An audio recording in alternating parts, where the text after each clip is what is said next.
presented by Mortgage Right. I'm your host, John Sarianides.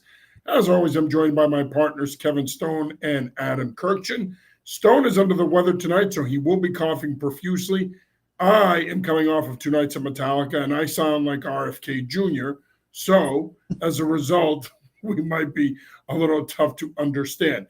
I also own a dog now, so if you hear barking in the back, it's Biscuit, who Kirkchin has anointed as our company mascot, which I think he's onto something there. But before we get started here, we do want to remind you guys that if you're in the market to sell your current home and purchase your next home or purchase your first home, give our good friend Herb Devine a call, 781-254-2846, or you can shoot him an email at herb@mortgageright.com. With over 27 years of experience, Herb has the knowledge and the know-how to help guide you through the lending process and get you into the right program for you to get into your dream home.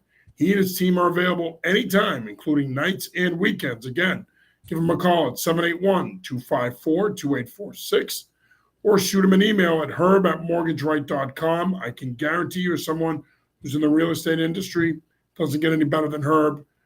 We're steering you in the right direction here. Take advantage of it. All right, gentlemen, as always, we're going to start the show talking about the New England Patriots, who continue to trudge along training camp. We are officially in the dog days of summer. They wrapped up practice number 10 this morning. Stone, I know you were down there. You caught a little of it.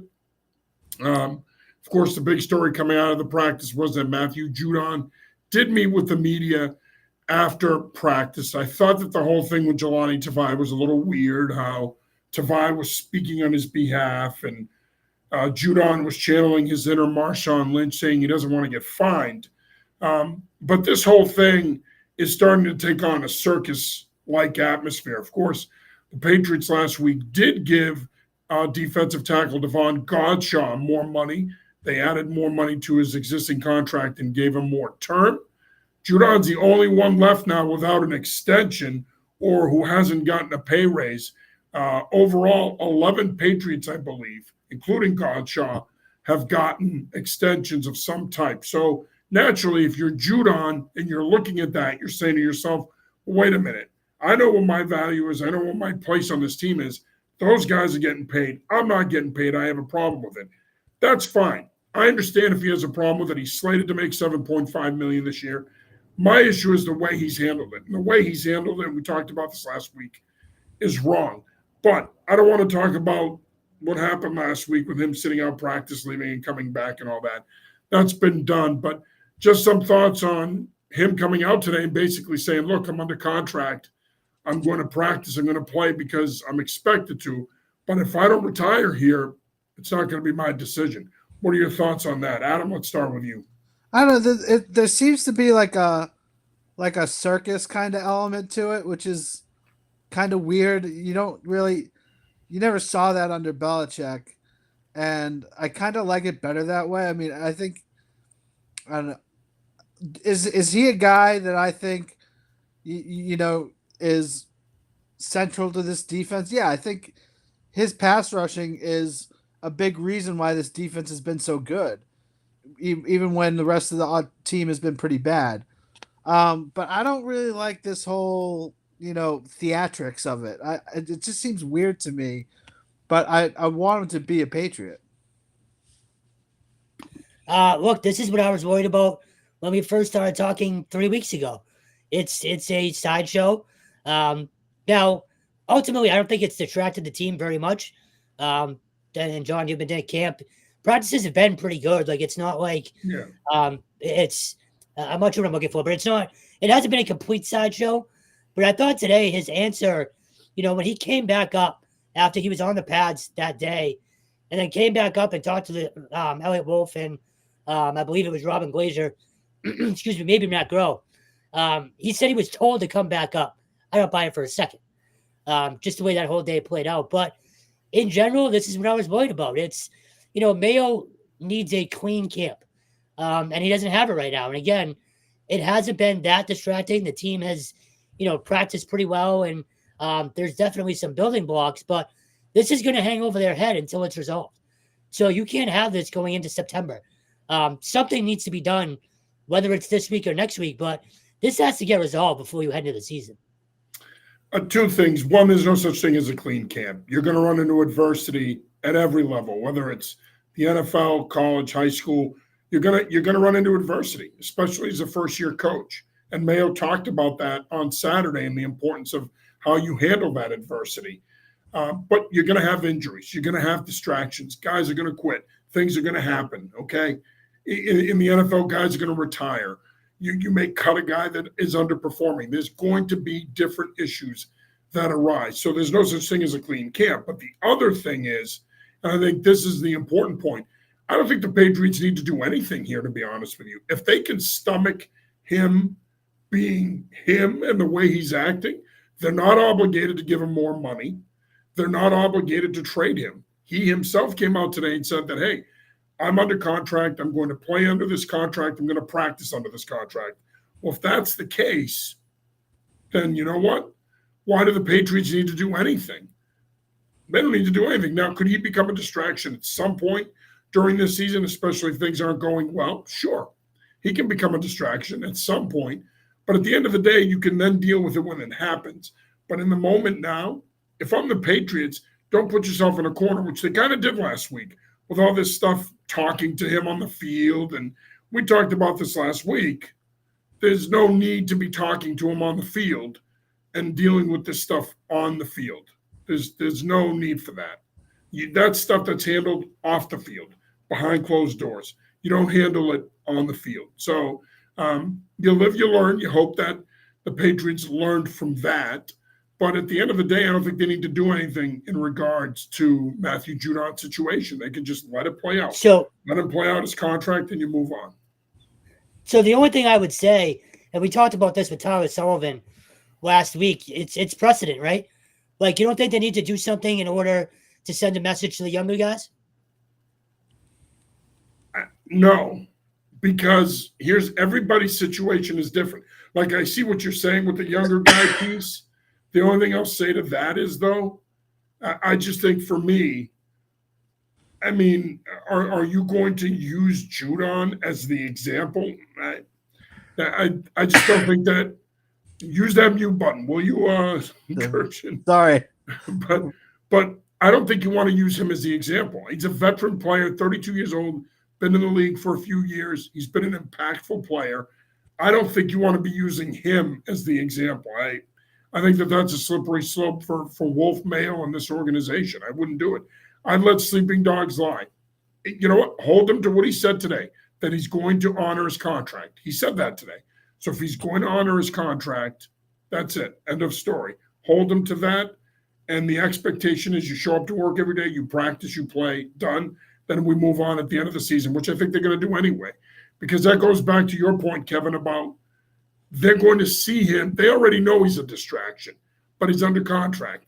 They also probably don't think, at least as far as we know, they don't think that they can get much for him. We don't know what internal dialogue has existed about a trade or if they talk to other teams. But as it stands now, he's here. Could he be traded? Possibly, but I would let sleeping dogs lie. Let's talk about the rest of training camp. Of course, Drake May continues to be the story. Very up and down. He's going to have good parts of practice. He's going to have bad parts of practice. Prime example is on Saturday. He threw the ball really well in red zone situational periods, but then when they went 2 minutes near the end of practice, he really struggled. He didn't complete a pass. He had a ball batted down. He missed guys open on the outside. Some of the stuff that we saw on tape in North Carolina reared its ugly head. Thoughts on where May is after 10 practices, in your opinion? Well, I haven't seen him, but from the reports, he's been a little inconsistent, which I kind of expected coming into the season. Like, I feel like part of me feels like he's going to do a lot better in the exhibition games because he gets to create more time for himself, play more sort of unscripted play. I think that's the kind of stuff that might have been his best stuff at North Carolina, although he was good from in the pocket too there. I'm just sort of curious about, I think I expected him to struggle a little bit when he started because, you know, he wasn't a perfect specimen at North Carolina. He was a good player, but it's not like he didn't struggle at times.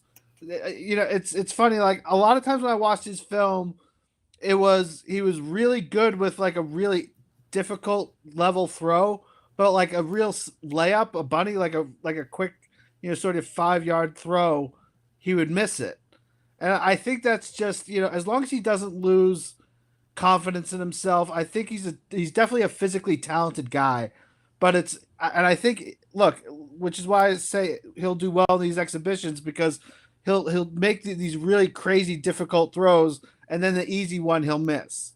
So I think it's all about consistency with him, just getting better with those easier plays and sort of processing what's happening in front of him over the course of this preseason. Yeah, I think he's been fine. Look, John, we talked about this during one of our hits last week. He seemed sped up a little bit early on, but he's not starting. Like, anybody that thought he was starting is out of their mind. I was one of them, and I'll admit that. But you just watch camp. We knew you were out of your mind before Drake May. Correct. But if you watch a practice, Jacoby's been fine. Like, he's not nearly as bad. I'm not sure if bad's the right word, but he's above average, at least I think. So I think they're going to be fine. You can let him sort of marinate and keep learning. And look, I think he's only thrown like 1 or 2 interceptions in camp. For a rookie, that's pretty damn good. And this defense is pretty good too. So yeah, I mean, you have to be patient. And I know a lot of people don't want to, because he was the 3rd overall pick. And again, I was one of them, but just watching practice for, 1 or 2 days, you can see they're going to be okay.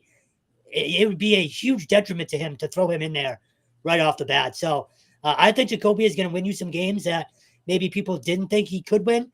And you're going to have the time. And I guess it allows you the patience to let him be what you want him to be down the road. Yeah, I think he's where he should be, to be honest with you. I mean, look, when you coming into this, and I said this the other day as well, Caleb Williams, Jane Daniels, those guys were more ready to play. There's a reason why Chicago and Washington took the 2 of them, and they didn't take Drake May, because those guys were more ready to play. And I think May, to your point, he's going to need time to sit, to learn, to speed up his processing, to be able to play the game at a high level in the NFL. I still think we're going to see him this year. We're going to see him one of 3 ways. We're either going to see him because Brissett's ineffective and they're losing early and they want to spark and they're going to make a change. We're going to see him because, God forbid, Brissett got hurt. Or we're going to see him after week 14 when the season has established itself in what direction they're going in, and they're going to have the luxury of playing him. Let's not forget, Kansas City Chiefs, they didn't play Patrick Mahomes until the last regular season game of his rookie year. So there's value there to allowing a young quarterback to develop. He clearly needs it. Adam, as you said, and I think it's a good point, he's got to play a lot in these preseason games. So you need him to get real game action. Even though it's preseason, it's still going to be in-game action. You want him to play in that environment. It's live. It's fast. He's going to have to process quick. He's going to have to get the ball out quick. That's going to help him. He should play the most snaps of any quarterback in these 3 preseason games. But at the end of the day, he's had his ups and his downs. One of the things that I do like is they fixed some of the stuff I talked about at the beginning of last week mechanically. They tightened his base. His delivery is more on point. When he's on the midline, he's staying on the midline. He's not leaning to the right. There's little things there that they've clearly worked with him on and they have fixed, but it's going to take time. He's young. He's raw. He's about to turn 22. You've got time with this kid. Do it right. As we've said all along, take your time and develop him now. As far as the other quarterbacks are concerned, I agree with you on Brissett. As of now, if they had to play a regular season game tomorrow, they could compete with him, no doubt. He's a veteran. He's a pro. He has that confidence about him, that aura about him in practice. He knows how to lead. He knows the system. He knows how to play the position. Now, they're going to carry 3 quarterbacks. Is that fair to say? If that's the case, I think it's becoming more and more apparent, and I'm not exactly giving you earth-shattering news here, but I do think it's starting to become more and more apparent that it's going to be Joe Milton. Unless they feel they can sneak him onto the practice squad and keep Zappe, I think if it comes down to it, if Milton plays well in these 3 preseason games or does enough, I think that they end up moving on from Zappy and they hold on to him. Milton's had a good camp. Zappy didn't take a single snap over the week on Saturday, over the weekend. So that's I'm sorry, not on Saturday, on Friday. He didn't take a single snap on Friday. So that's not good for him anyway. Yeah, I think Zappy. I don't see any reason to go forward with him. I think what he's got. He's got a ceiling.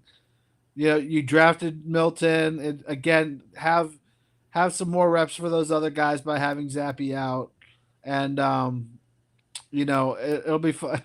I think Joe Milton will be a lot of fun in the preseason games too. I mean, send on an 80-yard go route,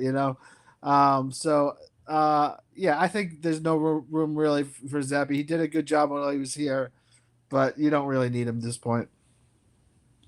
Yeah, I mean, it's just one of those things, excuse me, where ultimately it's just one extra body, right? Like, it is what it is, and he was serviceable last year. He did what you asked him to do as best he could, and you have to go with the younger kid, though.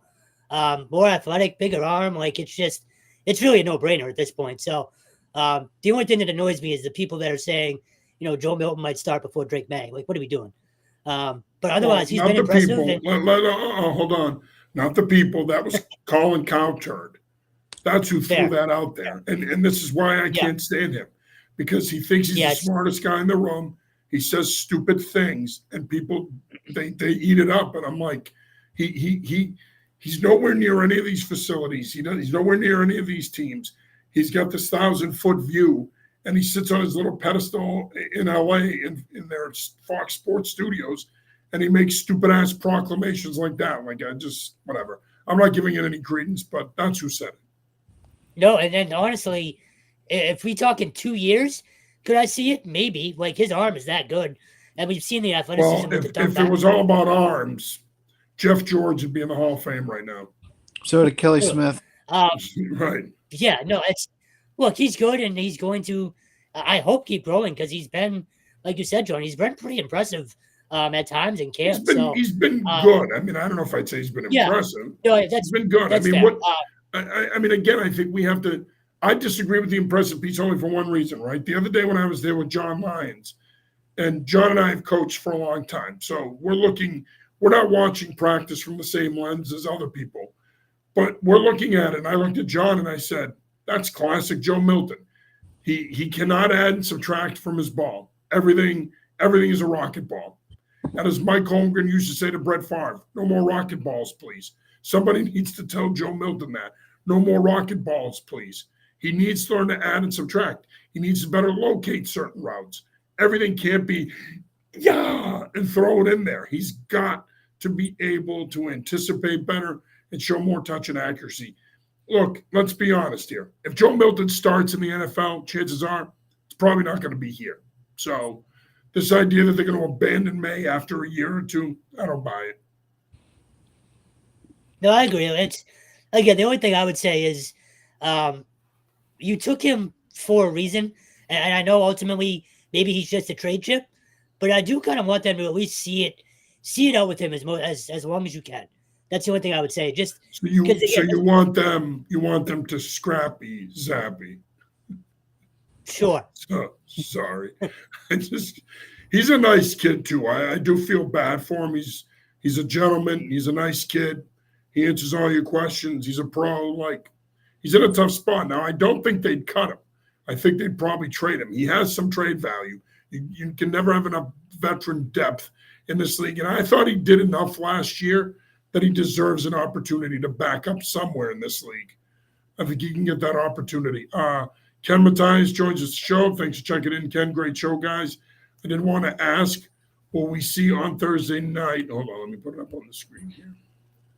Ken asks, we will see on Thursday night, Brissett, May, Zappy, and Milton against Carolina. So Ken is asking if all 4 of them are going to play. I think so, but I wouldn't be surprised if Zappy, believe it or not, got the start, then May, then Milton played, and Brissett sat this one out, played against Philadelphia and Washington. Yeah, I think Brissett sits, but Other than that, I think you see 3 of those guys maybe. Yeah, I mean, look, you don't need to see how much do you really need to see Jacoby? Like a series, maybe. And I think it needs to be He all might May get and he might get a no, series, maybe 2. yeah, yeah. But I don't think more than that. It should be a Drake May and Joe Milton sort of full night of um what's what I'm looking for. Fun and Um excitement. yeah, sure. There you go. But no, it should be those two and I'd say May a first half and Milton the entire second half or something like that. Like these guys need to play. Yeah. Well, I think we'll see a fair amount of Drake month of May and Joe Milton Wildcats. So we'll see. We'll see. I think we'll see a fair amount of both of them. Again, the stupidity keeps going here. You are watching / listening to the New England Football Show presented by Mortgage Rate. I'm your host, John Sarianides, with my raspy voice.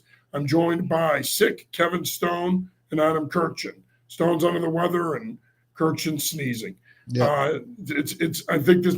I'm this catching is a- I'm catching your stuff yeah, through the computer. Right, through the computer, correct. We do want to remind you that if you are in the market to sell your current home and purchase your next home or purchase your first home, give our good buddy Herb Devine a call, 781-254-2846, or shoot Herb an email at herb@mortgageright.com. For over 27 years of experience, he's the guy that's going to get you into that program and get you into your dream home. He and his team are available anytime, including nights and weekends. So give him a call or email him today. Gentlemen, before we move on from the Patriots real quick, any other observations that you have? Anybody that's caught your attention in this camp that you've either seen or you're hearing about that you think, they could end up being a real difference maker for this football team when these games start counting for real? Yeah, for me, it's and again we talked about this last week. Tight ends have looked really good. Thanks Both for Henry taking and my Hooper. answer. Appreciate it. No problem. Hooper in particular, I feel like he's been kind of surprising. He's been very consistent, especially down in the red zone. So, running game I think has looked pretty good. Although today it was a nightmare. For the 45 minutes I saw, it was the defensive line was absolutely dominant. But yeah, running game and tight ends I think have been good. If Tyquan Thornton can stay on the field, he's had a decent camp, but he's now injured, so who knows? The rookies are as advertised, I think. I think Jalen Polk is your number one right now heading into the season. And again, I'm surprised by Jacoby. Like, I'm not sure what I was expecting, but he's been better than I anticipated. So, I think they're going to be – are they a 9-win team? No. But do I think 4.5 is way too low right now? Yeah, I do. I think they're 6 or 7 right now. I've just been reading people's observations, and that Pop Douglas has been doing pretty well. Yeah, he's been their best offensive player. Yeah, I think that just sort of builds off of last year. I thought he was good when he got in last year too. So for him to just continue along that path, they need receivers to step up for them, and for him to do so is a pretty big thing, I think. Yeah, I agree. He's had a really strong camp. He has certainly raised his level of play. And again, as I mentioned, he has been their best skill guy. And he is a guy that gives them something that they lack, a 3-level threat that can make plays on perimeter screens, a 3-step game, quick 5, vertical game. He can do a lot of different things. Stone mentioned the tight ends. Hunter Henry made a sick one-handed grab along the right sideline on Saturday. He has had a really good camp. I think he's poised to have a big year, especially if Brissett can stay healthy and keep this offense on time, stay in rhythm. I think the two of them could develop a really good relationship, and he could have a big year. Certainly from a fantasy standpoint, I don't think it's a stretch based on how he's looked, that Hunter Henry could be a top 10 fantasy tight end this season. That's not an exaggeration, maybe even top 8. So he's looked that good in camp. You mentioned the running game. The offensive line's been inconsistent, but I think Stevenson, Gibson, they've done a really nice job. Gibson busted a long touchdown run on Kevin Friday. Harris, too. He looked pretty good. Kevin Harris has had his moments. Defensively, it's interesting because I think the secondary's had a pretty strong camp. The front 7 has not popped to me. I know I keep hearing that the offensive line is struggling with this defensive line. I'm going the other way with this. I think part of me thinks they do miss Barmore. Keon White has had a nice camp. Dietrich Wise, classic Dietrich Wise. He's just a pro's pro. He comes in every day, does his thing. But that front seven to me, especially the linebackers, and the edge guys in particular, they haven't popped. Secondary, different story. I'll give you a name of a guy who I think's had a pretty strong camp. Safety Del Pettis. He looks pretty good. He can play at all three levels, can also play special teams. He's a guy when you're thinking about surprise guys making the team, he could be one of those guys. Keep that name in mind. Ken checks back in, and he asks, will Coach Mayo have Polk and Baker start on Thursday, or will they get eased in? What do you think? Do Polk and Baker start on Thursday? Yeah, I think that. I mean, they're rookies, so they could use the experience. So I would put them in there. It's hard to tell. I think it depends on what personnel grouping they're in. If they're in 11, they play right away. But I think it would probably behoove the Patriots to start if Douglas can play, and I don't think he will. But I would start Keyshawn Butte. If Thornton can play, I would start him potentially. If those guys can't go, or if Thornton and Douglas don't play, yeah, then I would start him. But I'd want to get a look at those guys and KJ Osborne first. And then I'd play Polk and Baker a ton to give them some valuable reps. Yeah, I'd rather see them out there with May. Let them kind of do. So would I. Yep. Yeah, just let them do their thing. Look, do you want to see a few snaps with them and Jacoby? Sure, but those guys need to build a rapport with May. So I'd start them, but I'd be more worried about them getting reps with May than Jacoby. Yeah. Well, they may or may not get reps with him. We'll find out on Thursday. They may. All right, we're going to move on here and talk a little bit college football. Stone, you've been living in Bill O'Brien's office the last 3 days. Does he know you're under the weather, by the way? No. Okay. In any event, let's get that Boston College football report. You've been to the first 3 practices. Of course, they kicked off training camp on Saturday, practice Saturday, yesterday, today. Early observations of the Eagles. It seems like Bill O'Brien's already in midseason form with the expectations and the edge. It took him exactly 21 minutes on day 1, which was Saturday, to light into his team. The standard is now the standard, and he's not messing around. Now, there's 2 things that have been very surprising to me. One, I've counted 6 different fights or scrums in the first 3 days. And John, you can speak to this as a coach better than I can. I'm assuming you want that to a certain extent, but the last one today, O'Brien lost his mind, and we can't quote him.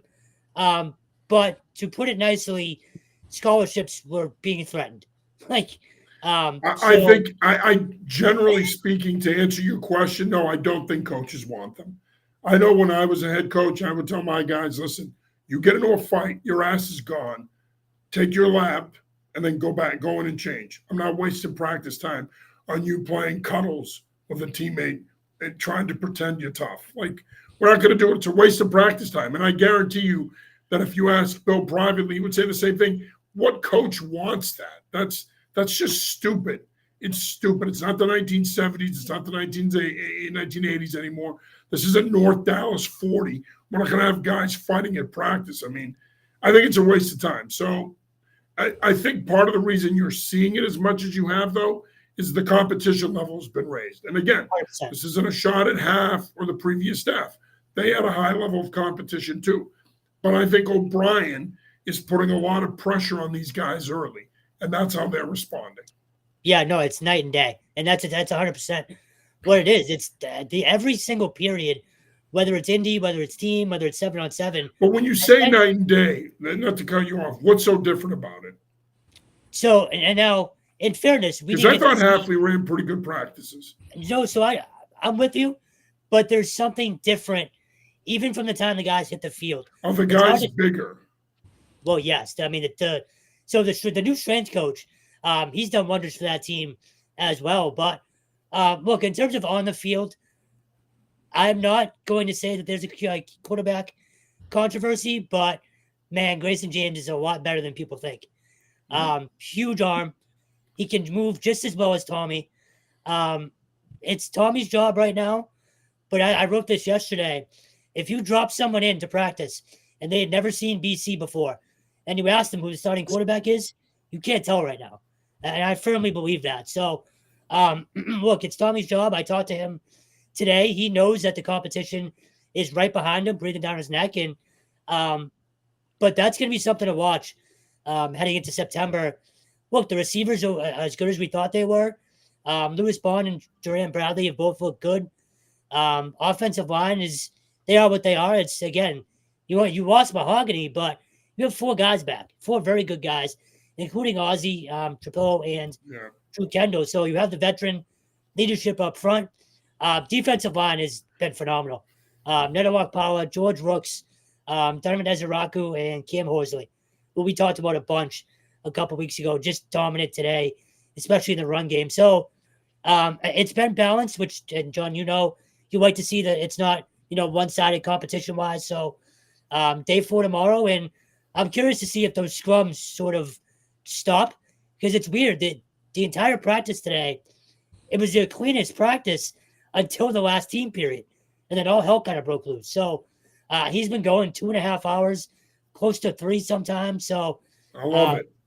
Yeah, it's I mean, these 2-hour practices, you can do it in the NFL. I think at the collegiate level, especially in fall camp, high school level, you got to go 2.5, 3 hours. There's a lot that you got to put in, a lot. And I think coaches, I've never understood why coaches go out of their way to practice 2 hours. It's like 2.5 is a good number. You want to be able to get everything in, and you want to be able to rep it the right way. I feel like if you're practicing for less than that, you're rushing. So I think. Go ahead. Sorry, I was just gonna say overall, there's a lot to be encouraged by. It's only day 3. I'm sure the offense and defense will both have their ups and downs, but I think they're as talented as we all think they are, and there's really no reason to believe otherwise until we see it in September and they crap the bed. But for right now, they're very balanced, and they're very deep on both sides. Yeah, I can't speak to the practice. I do know. I was told by somebody kind of close to the program how much they were doing in conditioning work this year in terms of the off season. Like they were really getting their conditioning in, and you might see it more in some of the fourth quarters of these games. But just in general, I feel like we kind of forget sometimes that had Hafley not left, like we would have expected this team to be his best at BC, like in terms of the number of guys that were coming back, their familiarity with the system. I mean, this is a veteran team now. Maybe because for the longest time they were a young team. They played a lot of young offensive linemen. I mean, I think Kendall started as a freshman. And so we were all talking after that SMU game about this team being one of their best, being one of Hafley's, if not Hafley's very best team at BC. And so O'Brien coming in, it's a new voice, it's a different way, but I mean, I really feel like this team is going to be pretty good. I think this might be their best chance if you take out the schedule part of it. This might be their best chance to get 8 wins in a long time. Like they'll be very close to it. I think they could have a 7-win regular season, win an 8th game. We'll see. I don't want to get ahead of myself, but I do think a lot happened in between, and so we're focused on the coaches. But we just have to remember, this was supposed to be a really good team, and they have a real shot at doing stuff that they haven't done in a while. Yeah, again, I think it's early for all these teams, right? I mean, until you get 2 weeks into camp, you really can't assess where a team is until you get 10, 12 practices into it. Then I think you can. But I think early on, it sounds like everything that we're reporting is people are talking about that they look good. O'Brien is definitely, he's got that O'Brien edge. It's why the nickname Teapot. He's pushing the envelope. He's pushing his players. But I think at the end of the day, and we're going to preview their season and we're going to talk about it a bunch, so we don't need to do that right now. But given the fact that you're playing 3 really tough games in your first 4, I think O'Brien is looking at this and saying, I've got to push them. I've got to get more out of them. They've got to be better conditioned. They've got to be tougher. And I think that the competition level, in my opinion, and I'm going to be going over there next week, but in my opinion, I think that the competition level has ramped up because I think there is legitimate competition. Look, Castellanos talked about this after the spring game. In his mind, he doesn't believe that he's the locked-in starter, that he's going to have to beat out Grayson James to be the guy. And Grayson James has made every effort to push him to start, and he's good enough to start. And he gives you a little bit of that dual threat element, but he gives you a little bit more, at least that's what we saw in the spring, he gives you a little bit more as a pocket passer. So certainly, and you're only 3 practices in. There's a lot to unpack here. You have to like, if nothing else, the temperament, the work, the way the football team looks so far. But it's way too early right now to be drawing any conclusions. And I would say the same thing goes for UMass. Our Ryan Barry was there for day 1 of practice on Friday, and he talked about UMass and some of the things he saw. He also sat in on Don Brown's press conference after practice. Overall, Barry talked about the quarterbacks and how impressive they were, and Jalen John, a running back, who we liked him in the spring as well. But just some thoughts on UMass. We know how important a year this is. It's a big year for the program, a big take the next step kind of year. They're going to have a tough schedule out of the gate too, but just some early impressions about UMass and where they're at. Well, I like one of the main things for them is if Tyson Fomachon can stay healthy. I think it's everything for them. Yeah, I think it is. The only thing I would say about that, though, is I really kind of, every time I see him, like a Matt Haston. I think he's a good. He's had a strong start to camp. Yeah, and he's got that running ability. He's from Florida. If they can get him on the field in a way, if Fomachon gets hurt, knock on wood, then I do think Haston can make plays. But I think obviously Fomachon's their best chance to win. He stays healthy. I could see them winning 4 or 5 games if he stays healthy. Who knows? But I think he showed enough at the beginning of last year before his injury to be optimistic about their chances with him at the helm. For me, it's about their defense. We talked about it last year.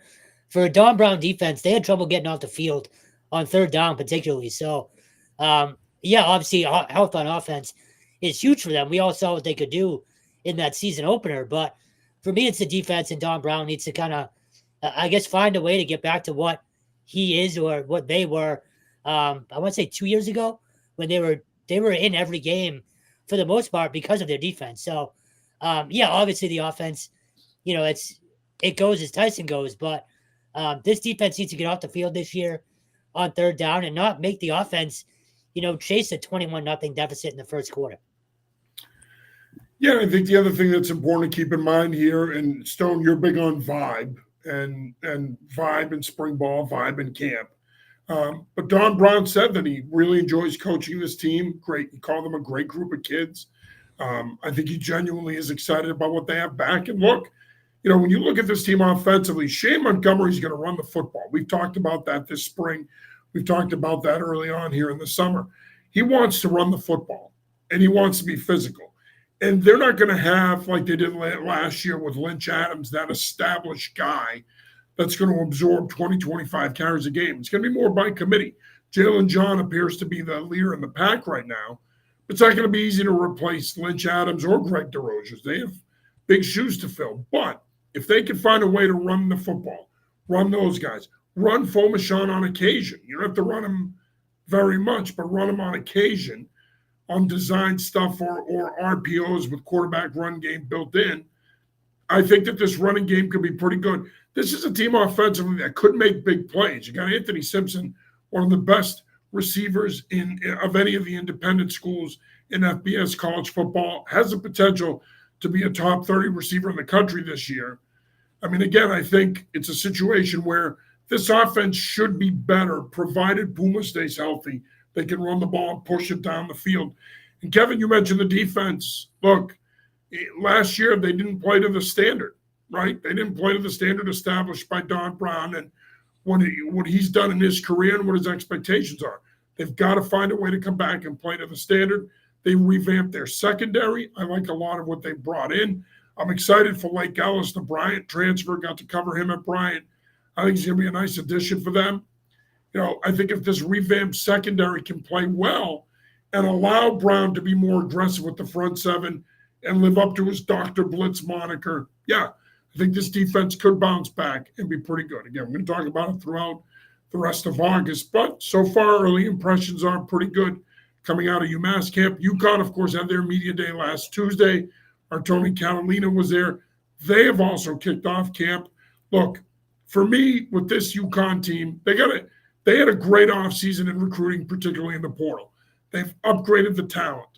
What it's going to come down to is two things. One, can Gordy Samus get this offense going? And two, and this is strictly on offense, what I'm talking about. And two, can they get back to what they did 2 years ago under Nick Charlton, when they ran the football? They've got the bodies to do it. They got a lot of talent in the backfield, but can they get back to running the football and leaning on a veteran offensive line? They have a veteran offensive line back. Lean on those two tackles, Lunt and Sen.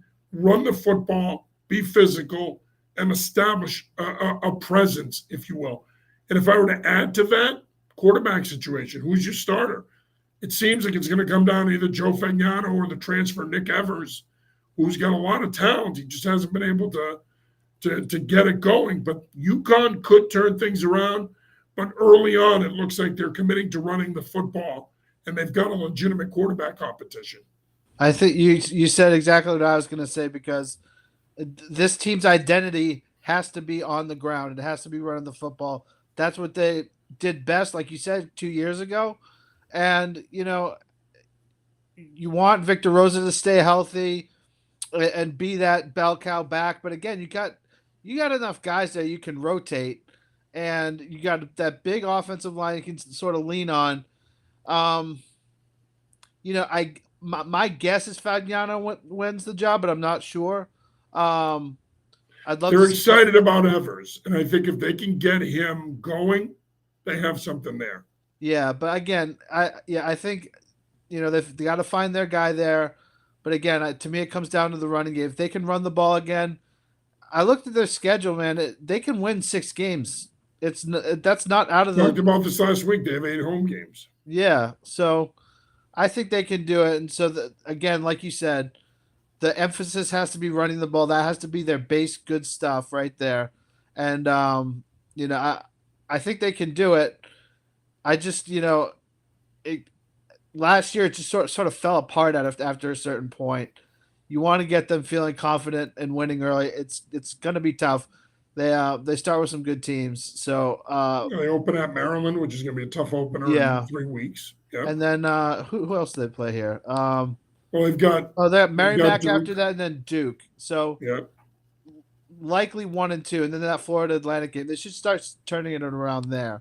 So, but we'll see. Again, Rosa's just a great back. I've loved him ever since he's been down there. He's been such a good player to watch. So we'll see what happens. And Stone's talked about the skipping step thing, but what do they need to do? Forget about the skipping step thing. Kevin, in your opinion, what do they need to do aside from what Adam said? What do they need to do to get this thing going again? This is a big year for him. Remember now, UMass got into a conference. They're still not in a conference. So I was just going to bring that up. Look, we talked about the 8 home games. You have 6 in a row at one point. You need to go 4-2 at least. This team needs to be a problem at home. And now, is the Renta a huge, massive home field advantage? No, it can be at times, depending on the opponent and the crowd. But if you have 6 straight home games, that stretch needs to be a productive one for you. You can't lose games at home this year. And we talk about, Jim Moore flipping out last year about the lack of support. You're not going to get support if you're not winning games. So if you want to get into a conference, the quickest way to do that is win games. So for me, it's taking care of home field advantage this year, at least 4-2 in that stretch. And I don't even know who all the home opponents are, but again, it can't be an easy place for opponents to play. And it has been for a long time now, although not BC a couple years ago. But No, they You were need to pretty take, good at home 2 years ago. That's yeah. what got them into So the bowl game. yeah, you need to take advantage of your home schedule this year. Yeah, well, and the other thing is the defense. You got a lot of guys you got to replace. You got to replace Jackson Mitchell. You got to replace Eric Watts. Those guys are going to be Sequoia McDuffie. Those guys are going to be tough to replace. Now, you do bring back Price Yates, Jelani Stafford. They've got some talent back, and that secondary's got some length and athleticism. But early reports are that the defense has looked pretty good. Offensively, it seems like that Samus is going to stick to what their bread and butter is, run the football. They do have more talent on the outside, though. So I do think if they can establish that running game, they'll be able to push the ball down the field. So we'll be looking for that in this camp as well. We will be at Saturday's practice at the Rent in Hartford. That is slated to start at 4 p.m. And Kevin, of course, you're going to be at the Heights on Saturday. They have a 5:45 practice. This is obviously something new. Yeah, it's So- First day at Pat. First day at Pat. So we'll be at BC and we'll be at UConn on Saturday. We're going to be at UMass as well for our camp visits. And we're going to also do our camp visits with the other programs as well here in the next 3 weeks. All right, before we wrap it up here, we do want to talk some high school football. Hard to believe, but the high school football season actually kicks off a week from Friday, which is crazy in Massachusetts. And it's going to start in Rhode Island before that and Maine and New Hampshire. So Let's that's go. pretty much around the corner too. Yeah, it's going to be a lot of fun. So you want me to go through the some of the teams? So you started your top 40 countdown. Yeah, so what we do, it's kind of complex, but like we start with the teams that missed the cut that aren't top 25 teams, and we list those teams alphabetically, and then we go 25, 24 every day. So the team I started with was Barnstable. I've seen a lot over the summer because I'm working at the Cape Cod Times, and that's one of the reasons I'm seeing them. But I think they're going to be good. Look, they lost a lot to graduation and transfer. So a lot of these guys are new, but they've got good players. And it's a big enough school where you can reload pretty well. And I just think they're going to be a good team. Now, are they, they're in D2. Last year they went 10-2 and they made the D2 semifinals. I think they could get back there just because I think they're a pretty strong team from what I've seen. And they got a guy named Karan Ford, who's a running back receiver who they're going to move around a bunch, and he's an experienced guy for them. Another team from the Cape that I mentioned was Dennis Yarmouth. If you haven't seen this kid, Jaden Barber, who's their quarterback, then get a chance to see him. He's really, really accurate, and he's a good runner too. And he's got great weapons. So I've got a bunch of D6 teams in this countdown. They're one of them. And so they're, I think, going to have a good year. They did lose Peyton Kelt with an ankle injury. So I don't know how long he's going to be out, but he's going to miss some time. Then the first Hockomock team we got is Franklin. As you know, Todd Kiley is the new coach there from Holliston. Ian Bain went to Bridgewater-Raynham, and so Todd Kiley went over from Holliston. They've got one of the best defensive linemen in the state. He's got a lot of 1AA offers. Julian Rampino, like a defensive lineman, tight end type, a really good lineman. And then Grafton, who's always in the mix in D4, good mix of good skill players, good linemen. They're going to be one of the best teams in Central Mass, maybe not the best, but they could be. Who knows? But I think at this stage, I still like Leominster's the best team in Central Mass. And then Hudson, another team in Central Mass. They've got a great quarterback named Jake Attaway, who's been, I think, starting there since he was either a freshman or a sophomore. He's been at it for a long time. And again, there's another D6 team. I was talking about it with Tyler Amaral. There's so many good teams in D6 this year. It's kind of crazy. And they've got the returning state champion back with Fairhaven, bringing a lot of guys back too, and they'll be further down the line. But yeah, so those are the teams we got so far. There's going to be more this week. And I'm just so excited to have the high school season back. It's going to be a lot of fun. I can't wait to cover games on the Cape this year.